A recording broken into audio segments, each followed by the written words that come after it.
हम में से हर एक के वजूद की कहानी एक बहुत ही असाधारण दौड़ से शुरू होती है। ये कोई ऐसी वैसी दौड़ नहीं है, बल्कि शायद कुदरत की सबसे बड़ी और सबसे मुश्किल रेस है। तो चलिए आज इस अविश्वसनीय सफर की गहराई में उतरते हैं। जरा सोचिए, आज हमारी धरती पर इंसानों की आबादी करीब करीब 8 अरब पहुंच चुकी है। हर इंसान अपने आप में एक अलग कहानी है, एक अलग ही दुनिया। लेकिन कभी ये ख्याल आया है कि ये जो विशाल आबादी है, इसमें हर एक इंसान एक ही तरह की शुरुआत से गुजरता है, एक ऐसी शुरुआत जो किसी चमत्कार से कम नहीं। जी हाँ, ये एक ऐसी दौड़ है जिसमें 25 करोड़ से भी ज्यादा प्रतियोगी हिस्सा लेते हैं, लेकिन मंजिल तक पहुंचने वाला विजेता सिर्फ एक होता है। ये जिंदगी की सबसे पहली और सबसे बड़ी जंग है। तो चलिए इस सफर के पहले पड़ाव को समझते हैं, जहां लाखों करोड़ों में से किसी एक को चुना जाता है। जब एक पुरुष और महिला के बीच संबंध बनता है तो लगभग 20 से 25 करोड़ स्पर्म यानी शुक्राणु अपना सफर शुरू करते हैं। सोचिए, ये एक विशाल सेना की तरह है जो बस एक ही मंजिल की तरफ बढ़ रही है। लेकिन इन करोड़ों प्रतियोगियों के सामने सबसे पहली और सबसे बड़ी चुनौती आती है सर्वाइकल म्यूकस की। ये एक गाढ़ा चिपचिपा पदार्थ है जो गर्भाशय के दरवाजे की रखवाली करता है। ये समझिए कुदरत का पहला चेक पॉइंट है। ये म्यूकस सिर्फ एक दीवार नहीं, बल्कि एक भूल भुलैया है। सिर्फ सबसे अच्छी बनावट और सबसे तेज तैरने वाले स्पर्म ही इसे पार कर पाते हैं। और जो इसे पार कर भी लेते हैं, उनकी लड़ाई यहीं खत्म नहीं होती।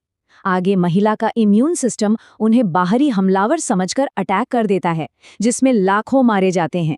और इसके बाद भी उन्हें एक बहुत ही लंबी दूरी तय करनी होती है, जो उनके छोटे से आकार के हिसाब से हजारों किलोमीटर के बराबर है। इन सारी मुश्किलों को पार करते करते गर्भाशय तक पहुंचते पहुंचते स्पर्म की संख्या में 99% से भी ज्यादा की गिरावट आ जाती है। जी हाँ, ज्यादातर प्रतियोगी रेस से बाहर हो चुके होते हैं। और अब जो बात सबसे हैरान करने वाली है वो ये है कि 25 करोड़ से शुरू हुआ ये सफर जब अपनी आखिरी मंजिल यानी फिलोपियन ट्यूब के पास पहुंचता है तो प्रतियोगियों की संख्या कितनी बचती है? सिर्फ 20 से 25। ये सिर्फ जिंदा रहने की जंग नहीं है, ये नेचर का सबसे बेस्ट, सबसे तेज और सबसे सेहतमंद कैंडिडेट को चुनने का तरीका है। तो कहानी के एक हिस्से में तो जंग चल रही है, अब जरा दूसरे और उतने ही अहम हिस्से पर आते हैं। अंडा, जो इस दौड़ के विजेता का इंतजार कर रहा है।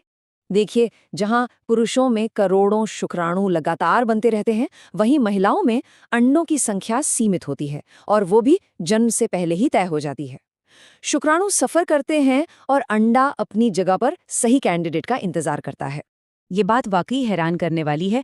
जब एक बच्ची अपनी माँ के पेट में होती है, उसी वक्त उसके शरीर में 10 से 20 लाख अंडे होते हैं, लेकिन जवानी तक ये संख्या घटकर सिर्फ 3 लाख रह जाती है।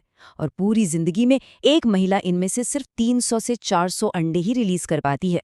हर महीने ओवरी से एक मैच्योर अंडा निकलकर फलोपियन ट्यूब में आ जाता है और यहाँ उसके पास स्पर्म से मिलने के लिए सिर्फ 12 से 24 घंटे का एक छोटा सा वक्त होता है। ये इस कहानी में एक अर्जेंसी डाल देता है। तो अब हम उस मोड़ पर आ गए हैं जहां ये दोनों कहानियां मिलती हैं और एक नई जिंदगी की बुनियाद रखी जाती है।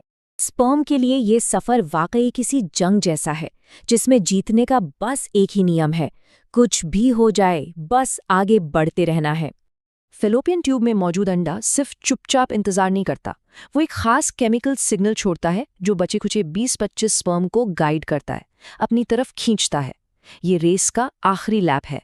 और फिर एक स्पर्म अंडे की बाहरी दीवार को तोड़ने में कामयाब हो जाता है। जैसे ही वो अंदर पहुंचता है, एक जादू सा होता है। अंडा फौरन अपनी बाहरी परत को सख्त कर लेता है, एक तरह का लॉकडाउन, ताकि कोई दूसरा स्पर्म अंदर ना आ सके। ये एक के लिए जीत और बाकी सब के लिए दौड़ के अंत का पल होता है। तो इस पूरी प्रक्रिया का, इस माइक्रोस्कोपिक सफर का मतलब क्या है? चलिए देखते हैं कि ये हमें क्या सिखाता है। तो ये सिर्फ एक बायोलॉजिकल प्रोसेस नहीं है, ये कुदरत का एक शानदार डिजाइन है। ये सबसे बेस्ट को चुनने का एक बहुत ही सख्त प्रोसेस है। नामुमकिन लगने वाली मुश्किलों के सामने टिके रहने की एक मिसाल है। और दो अलग अलग सेल्स के बीच एक परफेक्ट पार्टनरशिप है। सीधी सी बात है, हम में से हर एक की जिंदगी की शुरुआत इसी शानदार डिजाइन से होती है। ये बात हमें सोचने पर मजबूर करती है ना? कि अगर हमारे वजूद की शुरुआत ही एक इतनी बड़ी रेस जीतने से हुई है, तो ये पहली जीत हमें जिंदगी के आगे की लड़ाइयों के बारे में क्या सिखाती है?